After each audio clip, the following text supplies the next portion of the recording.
Ladies, let me ask you something. Do you think that everybody just cheats? Do you think it just happens no matter what? No matter what you do, your partner's going to cheat eventually. Let me put your mind at ease. No, cheating doesn't just happen. Not if you know how to build a bulletproof relationship that keeps him faithful for life. But most women have no idea how to do that, so they're left wondering when it's going to happen to them. Like you're just waiting for the inevitable. So I'm going to show you today why men cheat and exactly how to prevent it in your relationship. I am Adam Lane Smith, the attachment specialist. I've been specializing in relationships and psychology and studying this and working in the field for 15 years now. I help people make better relationships to prevent cheating, and if they come to me too late, I show them how to fix the problem if they can fix it. So today, I'm going to be real with you about cheating. That's going to include the shocking statistics on affairs in modern relationships. There's some numbers you need to see, but I'm also going to show you how to make sure that that does not happen in your relationship with a proven method that sustains your relationship and keeps his eyes focused on you. Now, this is about hope and solution finding and what to do here in this video. This is not a video just to scare you. It's not a bunch of fear mongering. This is fact. It is backed up by science, and this is going to show you how to build an incredible relationship. So let's get straight into this. How common is cheating, you guys? The stats range all over. There was a general social survey that reports about 20% of married men might cheat, right? Seems a little bit low, I'm sure, but that was the general findings from this survey. Now, there was another study done by the Journal of Marriage and Divorce that reports up to 70% of married men cheat at least once during the course of a marriage. That seems pretty high, right? 70%. But they also didn't specify what kind of cheating that might be. It might be emotional, might be physical, might be using pornography. Who knows, right? There's a number of different things. It also depends where in the nation or what nation they were communicating with, right? A guys in New York City might be very different from guys in Nebraska, for example. Now, according to the LA Intelligence Detective Agency, who ran a whole study on this, their numbers were somewhat higher. They're kind of in that middle, but it's an interesting blend. 30 to 60%, according to them, of married couples will cheat at least once in the marriage. So anywhere from 30% of married men to 70 to 60% of married men, right? The earlier numbers was what, 20 to 70? Now we're at 30 to 60, somewhere in that bracket. But they suggested, and they ran this number, and they asked the gentleman here in the study, 74% of men admitted that they would cheat if it was guaranteed they would never get caught. Now, before you get too high and mighty here, 68% of women in that study admitted that they would cheat if it was guaranteed they would never get caught. Okay, some interesting research here. 60% of affairs start with a close friend or a coworker, not just a stranger, okay? And an average affair, this one shocked me, actually, and this one blew my mind. An average affair lasts 2 years. Okay, stack that up against one-night stands. Stack that up against, 10 years, 20 years? 2 years in length for an average affair. And here's something a big one. 69% of marriages break up as a result of an affair being discovered. Now, we know the research shows that about 70% of divorces are initiated by women. The vast majority of them, like we've seen here, are usually from an affair being discovered. Having an affair is one of the biggest reasons that your marriage goes down the toilet, whether you're a man or a woman. But women watching this, I know that you're trying to prevent that man in your life from cheating. So let's just stack this up. Look, the numbers are anywhere from 20%, if you want to be really optimistic, to 70% if you want to be really, really pessimistic and jaded, right? The numbers are all across the board. Now, if we assume that the population differences between the studies and that some men may have lied, some might be exaggerating the truth, some men actually will lie and enhance their sexual background and say, yeah, I've had plenty of affairs, when they haven't. That's something weird that men do. Just keep that in mind. That means there's a ton of variance here in these studies, okay? You're right to be aware of this problem.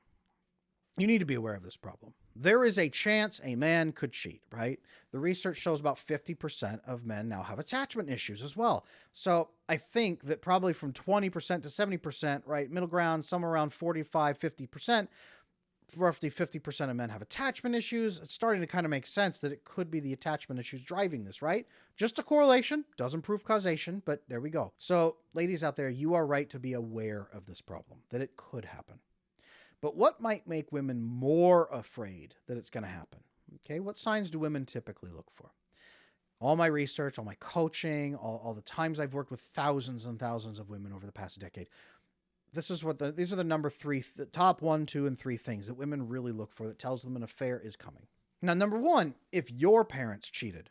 This isn't really a reasonable measure of if your man is going to cheat, right? But a lot of women go this route. If your parents cheated, you might just expect that all men cheat. I have a tremendous number of women who come into my coaching who say, you know what, men just cheat. I just expect it. I'll be disappointed, but I'll understand as long as he tells me. Pretty low bar. Really low bar. My dad, women will say, my dad cheated. It broke up our family. My mom was devastated. He lied to all of us. We felt betrayed. I know that men cheat. It's just how men are. So I'd rather you be honest with me so at least you'll be an honest man. Well, I guess. Here's a quick question. Do you think that constitutes consenting to an open relationship? Or do you think that's somebody having a wound and an incredibly low threshold of expectations because they don't believe they deserve any better or could ever get any better? Do you think that's a woman saying, sure, let's have an open relationship? Or do you think that's a call for a man to step up and be better and show her better? Not like he's saving her, but you know what I mean?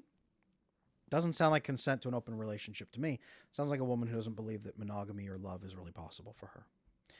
So that's the number 1. If your parents cheated, if your mom cheated, dad cheated, you are far more likely to expect it and maybe even be a little bit paranoid about it. Now here's number 2, and here's a little bit actually clearer, is a distracted husband who's not paying attention. He's on his phone all the time. He's not paying attention to you. He's sucked into video games. He doesn't spend any time speaking with you. And then when you go to him and try to initiate, he's like, nah, no, sorry, babe, not right now. No, thanks. I'm not really up to that. You're like, what's going on? Why is he turning it down? You wouldn't turn down a meal unless you were full, so who's feeding you, right? A lot of women think this. He's not eating at home, so where is he eating? Eating being a metaphor here. Please follow. I'm sure you follow. This is really, really one of the big ones right here. He is not emotionally intimate with me. He must be emotionally intimate somewhere. Where is he getting it? Now, sometimes this is true. Sometimes this is true. Other times it's not, and he doesn't know what emotional intimacy is. He's just locked down in his life, and he's stressed out. So it can cause discord if he is cheating and discord if he's not cheating. Make sense? Now, another one that is uncomfortably common in our modern day, right, and getting more common all the time is porn use. Okay?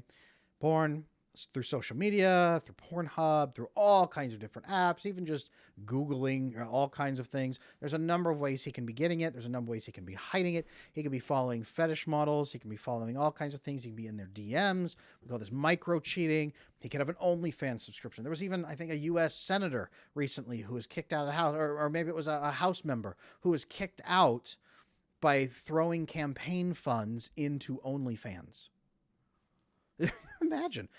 That, unfortunately, is what a lot of men are doing in their marriages, okay? A lot of women see that porn use and say he's going to cheat. And unfortunately, in some cases, they're not wrong. It can be a very slippery slope downward from that dopamine binge into an even deeper dopamine binge. I can't even count the number of guys who contact me and say, Adam, I need immediate coaching session today. Can you please get me into your schedule immediately? My wife was right, and I did all these things, and now I just went to a massage parlor. And I just did this. I can't believe I did this. I've ruined my marriage, right? Tons of men do this, unfortunately. I wish it wasn't true. So there's some serious truth here, right? These feelings can set up the belief, though, that cheating is inevitable. All men use porn. All men cheat anyway. All men are distracted. If he's not distracted and getting enough at home, he's out there getting it somewhere else. Now, in my 15 years of training and experience, these 3 signs are not really enough to create an affair, okay? But they are signs that something deeper could be wrong. Something really serious that is going to actually cause the affair. The deeper problem that's causing this, the deeper issue that leads to cheating, the deeper issue that leads to that, these can be symptoms of it, but it's a lack of correct bonding. Okay? Not connecting fully as a human, not opening up and sharing those secret fears that they have, the secret needs that they have, the secret desires they have, the goals they have. Okay? As those needs get piled up in the relationship, suddenly there's resentment because his needs aren't getting met. That often is what leads to cheating. It can also be that he is not bonding with you properly. His dopamine is not fulfilling him anymore. About 7 months into the relationship, the novelty has started to wear off. The dopamine hits aren't as high. And if he's just reliant on dopamine to bond with you, he doesn't have deeper connections. He's closed off. He's not going to form the deeper relationship and chemical bonding with you that he needs to find more fulfillment in that romantic and sexual experience with you. Okay? Inability to connect. Now, to sum up, he could have insecure attachment. Insecure attachment. Attachment is the way that you connect other people to give and receive love, to bond with them, to trade bonding hormones, to flood with serotonin instead of dopamine, right? Instead of just binging on other people like a hobby or a sugar or Netflix, you're actually connecting with them person to person. Inside the bedroom, this is the difference between having unfulfilling porn sex, right? Where it's almost like quick, you forget you're in the room, and having a deeper, intimate connection that you share together and experience together, right? Now, I have never, ever, in all my 15 years of doing this, seen a man cheat without an attachment issue, without not being able to connect intimately with you, without that attachment problem. I've never seen an affair, not all my years of doing this. So let's tackle this issue, guys, because this, I'm convinced through all my work and all my research that this piece is what makes cheating possible. And if we fix it, it will make cheating impossible in your relationship. So here are the steps you need to follow to build an emotionally intimate relationship. Number one, you need to be making sure that there's vasopressin bonding happening. Now, vasopressin is the hormone released when you solve problems together, solve challenges together, okay? You solve goals, you accomplish things together. Men are goal-oriented, right? Who could have seen that coming? It's about teamwork. Men are built to bond in a large way through vasopressin. They actually have more vasopressin receptors than women do. Not that women have zero, but men have more. Okay? And if he has attachment issues, he may have low oxytocin. And the research suggests that oxytocin receptors at that point may shift into vasopressin receptors if they're not getting used. So then he's primed for this kind of bonding. Vasopressin solve problems together, achieve things together, work together as a team. Okay. I have 5 or 6 other videos on this channel about vasopressin bonding. Check them out, please. You need to watch them and learn how this works. One way that you can do it in the bedroom is to let him help you have your climax. Okay. Actually be clear that that's what you need. Be clear about it. Have it be a teamwork effort to get you there. Not you doing it by yourself, not you ignoring it, not like, well, I guess we can, like, do it, okay? Have that activity. Engage in that way, right? Have that. High five afterward. I don't care. Maybe you're tired, but high five, okay? But also solve other things together. Restore something. Rebuild a car, right? Do a jigsaw puzzle. Learn a skill. Let him teach you a skill and then grow and show him how you're growing in that skill. Teach him a skill. Teach each other something. Accomplish something together. Huge, huge, huge. The research actually shows one of the number one pieces of keeping a marriage together, vasopressin bonding renewed every so often through the course of the marriage. You need to do this. I've got videos to help you. Okay. Number 2, then leads into oxytocin bonding. This prevents cheating in the opposite way that vasopressin does. Vasopressin prevents cheating because his brain says, you are my ally. I never want to betray you. I never want to lose you because you make my life better and simpler. Okay, I need you to survive. Oxytocin then comes along and he says, I need you for fulfillment. I am fulfilled with you. Vasopressin opens the door to then emotionally bond with you. Talking, sharing, openness. Okay, when you start having good couple sex, then he can start really bonding through oxytocin in different ways. At first, again, it's a big blast of dopamine and novelty, but as the relationship goes on, he should be getting a lot more oxytocin like you are, and you probably need it more than he does, to be honest with you, but he needs it too. You do this by talking with him, sharing with him, going on walks together, holding hands, snuggling, right? Touch his face, right? So many women forget, like, touch their man's face or his hair. Run your fingers through his hair, okay? Play with him. Enjoy him. Oxytocin. The happier you are and the more bonded you are to him, often as the relationship goes on, the more bonded he will be, especially if you're vasopressin bonding. Do that, okay? Step number 2. Step number 3, check attachment. Check the attachment, okay? Is he able to bond fully? What's his relationships like with his parents? Does he have friends, okay? Does he have close friends he can open up to? Does he share with you? Is he clear about his needs? Is he honest about what he wants? Is he ashamed of himself? Does he hold back all the time? Okay, there's tons of resources on this channel for fixing attachment and identifying attachment. I have a free attachment styles guide. If you need help, drop a comment below or email me at support@adamlanesmith.com. I can get you a copy of that guide. We can work on it together, but you need to check attachment. And frankly, in both of you, make sure that both of you have solid attachment. Now, step number 4 is if you detect, for example, avoidant attachment. These men are the most likely to cheat, especially at about 1 year, 2 years, somewhere earlier in the relationship, right? First year or two. Very, very common for avoidantly attached men to cheat at that point. They often reject vasopressin and oxytocin. They don't want to open up and be vulnerable to you, so the oxytocin is low. They don't want to solve problems with you. They don't trust anyone to solve problems with them. They only solve problems alone. That vasopressin connection, they push back. Really, really common for that to happen. So avoidant men often will not bond with you. They will reject that. If he is avoidantly attached, you need to identify that together, and he needs to be working on that. Otherwise, extremely likely that he is going to cheat at some point. Step number 5, though, check also for anxious attachment. So if he has anxious attachment, he might cheat long-term because of resentment. He might dive into pornography use or OnlyFans as his form of cheating. He might cheat more with prostitutes. More anxiously attached men tend to cheat with prostitutes. It's a weird thing. Avoidant men go out and have sex with people that they meet. Anxious men pay somebody. Very, very often does this happen. Not always, but incredibly often. Learn to fix that anxious attachment together. Really important. Okay? Identify those attachment pieces, fix them. If you need help on this, if he's willing to do any of that work, I have the Attachment Bootcamp video course. It shows you in 10 clear steps exactly how to fix attachment issues together as a couple. It will also bond you together as a couple. It will help build a great relationship that can then prevent cheating. Go through the Attachment Bootcamp course together. Minimize your chances of cheating that way. That's a great way to do it. Ladies, this approach that we've laid out here, the goal here is to make him self-policing, so that he prevents himself from cheating. You want him vasopressin bonded to you so he sees you as a valuable asset, his ally, his companion that works with him to solve problems. He would never betray you, right? You need him then emotionally bonded with you, where he is fulfilled in you, and he loves that you are fulfilled in him. You need to make sure that there's no attachment issues present. And if there are, you need to fix either one of them so that he is properly bonding and connected. And if you build secure attachment together, you will become the first person he has ever given and received love with since he was born. Now that's a bond.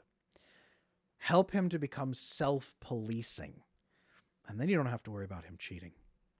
Get him on your side, and you don't have to be on guard. So let's recap here. Cheating happens because of a lack of emotional, intimate connection. Okay? Usually because of attachment issues. Usually back to connection with mom, connection with dad, not believing they could get their needs met. So they go about it by sneaking around, and eventually they fall into cheating. Okay? Secret needs, secret fears, secret resentment. So if you want to bulletproof your relationship to make it impossible to cheat, you need to build a secure connection with secure attachment, with vasopressin, with oxytocin, securely bonded on both sides so that you never, ever have to worry again. Now, ladies, I know that some of you watching this, you're watching this right now because an affair has already happened in your relationship, right? I get this all the time, right? Look back at those stats. Affairs do happen. They don't just happen, but they do happen. So if an affair has already happened, you're probably asking, is it fixable? Can I ever get over this? Can I ever trust him again? How would I know I can trust him? How would I know that he has actually changed? If that's what you're wondering right now, check out my next video. How to rebuild a relationship after an affair. There's some key ingredients that must be present. And if they are, it's very, very fixable. Check out that video. I'll see you there.